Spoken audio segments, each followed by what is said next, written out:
11 de la mañana, 16 minutos, y en nuestro Cine Cosmosúa está en cartelera la película Terror en la ópera del cineasta italiano Darío Argento. Y para hablar de este tema y para hablar de este género en el cine, le agradecemos que esté comunicado con nosotros a Daniel de la Vega, que él es director de cine. Hola Daniel, Lucila de Radio UA te saluda, ¿cómo va?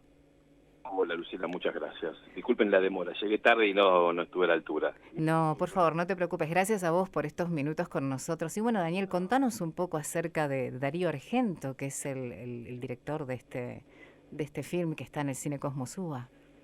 Bueno, ¿qué puedo decir? Yo como cineasta y estudiante en aquel entonces, cuando descubrí al Darío Argento de las obras inolvidables como, bueno, Suspiria, Inferno y todas esas obras que realmente me marcaron fuertemente y que me ayudaron a descubrir el terror italiano, fundamentalmente a quien fuera su predecesor, que es Mario Bava. De alguna manera creo que se han nutrido esos cineastas de una manera, junto a Lucio Fulci, han creado como un tríptico del horror italiano que hoy es un referente para cualquiera que se interese en el género. Y Daniel, ¿y en nuestro país qué puedes decirnos del género de terror? Porque no hay mucho en realidad. No, hay muchos, aunque no lo crean, hay muchos. Lo que ¿Sí? pasa que sí, hay una cantidad de realizadores, digamos, hay una evolución dentro del género. Estamos transitando una suerte de adolescencia en tránsito a la madurez. Hay una cantidad de realizadores que no tienen pantallas y que no tienen como la difusión que podrían tener. Solo festivales como el Buenos Aires Rojo Sangre se permiten, digamos, encontrarse con un público amplio, pero realmente hoy todavía, digamos, el problema sigue siendo el cine, no el cine de género. Es decir, hoy tenemos una problemática mucho mayor que engloba el género en particular. Sí puedo decir que hubo una evolución enorme en cuanto a que en aquel entonces, cuando uno era joven, Sí. era una rareza dedicarse al cine de horror y que con el tiempo se volvió algo más orgánico y natural para una sociedad que abrió su cabeza y que se puso en paz con su sombra. O sea, hoy creo que somos mucho más honestos que hace 20, 25 años, en todos los sentidos. Esta desconstrucción que ha llevado al entendimiento sobre los géneros y nuestras otras percepciones hace que también podamos ser mucho más libres a la hora de pensar sobre diferentes formas estéticas y artísticas. En algún momento había demasiado prejuicio sobre quienes se dedicaban al horror y creo que eso ha evolucionado y se ha modificado por suerte para bien. Entonces hay una gran cantidad de realizadores que hoy por hoy se consolidan dentro del marco del género y bueno, Darío Argento es un referente histórico, digamos, inobjetable a la hora de pensar el cine de género, especialmente ese mundo estético y onírico que él plantea, que realmente puede capturar nuestra imaginación y ha logrado realmente ser un cine completamente diferente al que uno se encuentra habitualmente, ¿no? Tiene una deconstrucción que te permite entender, digamos, de alguna manera su universo de pesadillas, en donde lo narrativo pasa a un segundo plano muchas veces, me parece que es un director que formalmente crece a cada película, y que con el tiempo realmente, digamos, ha evolucionado muchísimo y hoy sigue siendo un referente para aquel que quiere hacer sus primeras armas dentro del género, ¿no? ¿Y vos, Daniel, como director de cine, fue influyente para vos? ¿Vos a qué te dedicas? Sin duda, ¿Qué género? sin duda. Básicamente me interesa, en realidad yo hablo de que a mí me interesa la ficción de lo macabro, en realidad, porque el terror es un género que de alguna manera engloba algo que es una emoción, y una emoción es poco Ujú. para de alguna manera definir un género. El western no es solamente las películas del oeste, Sí. mucho más, son los temas que trata el género del oeste. El terror en realidad es una emoción y realmente creo que cuando hablamos de ficción de lo macabro estamos hablando de aquello que no queremos enfrentar y aquello que queremos de alguna manera queremos sobrevivir a esa emoción, queremos poder de alguna manera insensibilizarnos a determinadas cosas que nos preocupan y el género nos permite eso. Entonces, en ese sentido creo que los thrillers, el suspenso, el horror, el terror, el gore, digamos, me parece que es muy amplio el tema que Ajá. engloba el género. Por eso me parece que para mí es uno de los géneros que no van a desaparecer nunca. Son los géneros que sobreviven a partir de, uno puede pensar que hay un montón de géneros que están en extinción. Ejemplo, hoy estamos hablando de la extinción de los superhéroes. En realidad casi es un deseo en mi caso, pero digamos, estamos hablando de una bajada en el consumo de este tipo de películas, un agotamiento del mercado, así como en algún momento se agotaron los westerns, Sí. bueno, los géneros van cambiando, la comedia, el horror, son géneros, la acción, son géneros que sobreviven al tiempo y el público los elige. Así que en ese sentido estamos lidiando con algo que aunque nos hace, que forma parte de nosotros.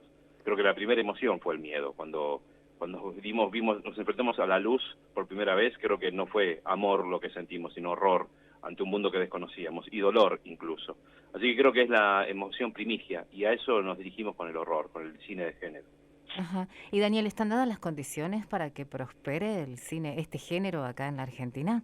los medios necesarios? Dadas las condiciones para el cine en general, estamos frente a un acto eleccionario en octubre que vos entenderás que es conflictivo para aquellos que nos dedicamos a la producción independiente. Ujú. Digamos, en Argentina siempre se ha producido, digamos, el que ha tenido recursos ha podido contar las historias. O sea, siempre el que tuvo dinero pudo decir lo que tenía para contar. Lo que se ha callado en los últimos años es la voz de aquellos que no tienen todos los recursos. Eso quiere decir que hay un sector de la sociedad que no puede expresarse. Es así, básicamente. Es decir, quien tuvo dinero podrá decir historias y contarlas. Sí.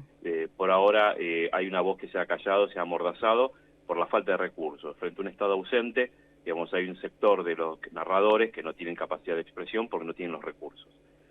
No hay digamos, soy optimista porque quiero serlo, porque me conviene serlo, pero necesitamos la asistencia de un Estado presente para que se puedan seguir contando historias y para que haya pluralidad. Así como te digo que existe de alguna manera un mercado acaparado por las historias de superhéroes, donde realmente la narrativa se sesgó hasta cerrarse solamente en determinadas historias que realmente el público exigía consumir y que ahora está cambiando. Eso puede también de alguna manera traducirse en que hoy no tenemos diversidad en nuestras filmografías precisamente porque hay una voz que no está presente. Y Daniel, contanos un poco acerca de vos, de tu trayectoria, de cuáles son tus proyectos. Bueno, básicamente yo vengo haciendo películas largometrajes del año 2003. Mi primera película es Jennifer's Shadow, película protagonizada por Faye Dunaway y Gina Phillips, la actriz de Jeepers Creepers. Una película hecha en fílmico. Años después pude empezar a trabajar en mi idioma, para dar un panorama de cómo era el contexto de aquel entonces. Yo hacía películas en inglés, no por elección, sino porque no tenía opción. Era un momento en donde no había apertura para este tipo de películas, entonces el único mercado que te escuchaba y que consumía lo que vos querías hacer estaba afuera. Con el tiempo eso cambió y pude empezar a hacer películas en castellano. La primera película que hice en castellano fue Hermanos de Sangre, que tuvo la suerte de ganar el Mar del Plata Mejor Película, una comedia negra, bastante oscura por suerte. Por suerte digo porque yo me sentí identificado con la trama, por eso. No soy fanático de las comedias, por eso lo digo.